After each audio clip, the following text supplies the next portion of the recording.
Okay, the epilogue. Oh, man, I just cried for that when the tears came. Okay, Holt and Horace rode carefully down the winding path that had formed Chateau Monstrum. Neither of them spoke, but both felt the same intense satisfaction. They were on their way again. The worst of winter was over, and by the time they reached the border, the passes into Scandia would be open.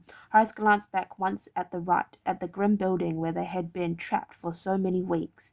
Then he shaded his eyes to look more carefully. Holt, he said, look at that.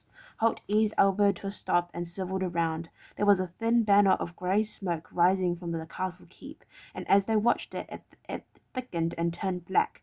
Dimly they could hear the shouts of Mr. P's men as they ran to fight the fire.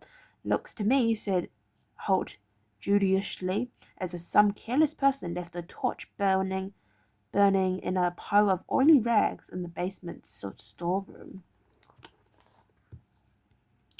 Horace grinned at him. You can tell all that just by looking, can you? Holt nodded, keeping a deadpan expression. We rangers are gifted with uncanny powers of perception, he replied, and I think Gallica will be better off without that particular castle, don't you?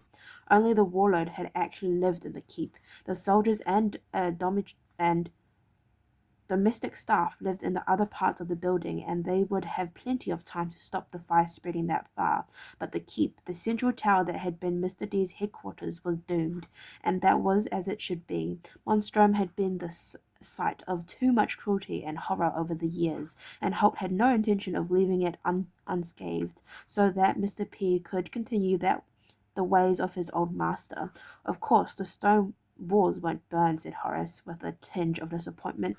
No, Holt agreed, but the timber floors and their support beams will, and all the ceilings and doorways will burn and collapse, and the heat will damage the walls as well. Shouldn't be surprised if some of them just collapse.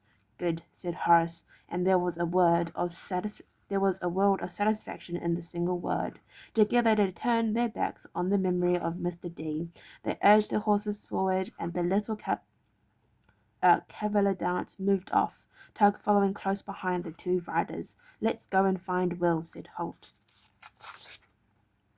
Okay, well, that was it. That was like a whole page. Okay, so I'd like to thank you for listening to me read this whole page. Hopefully, if you stay tuned, I will put in the next book. So, yeah, I'd like to thank you very much for watching, and I'll see you next time. Bye-bye.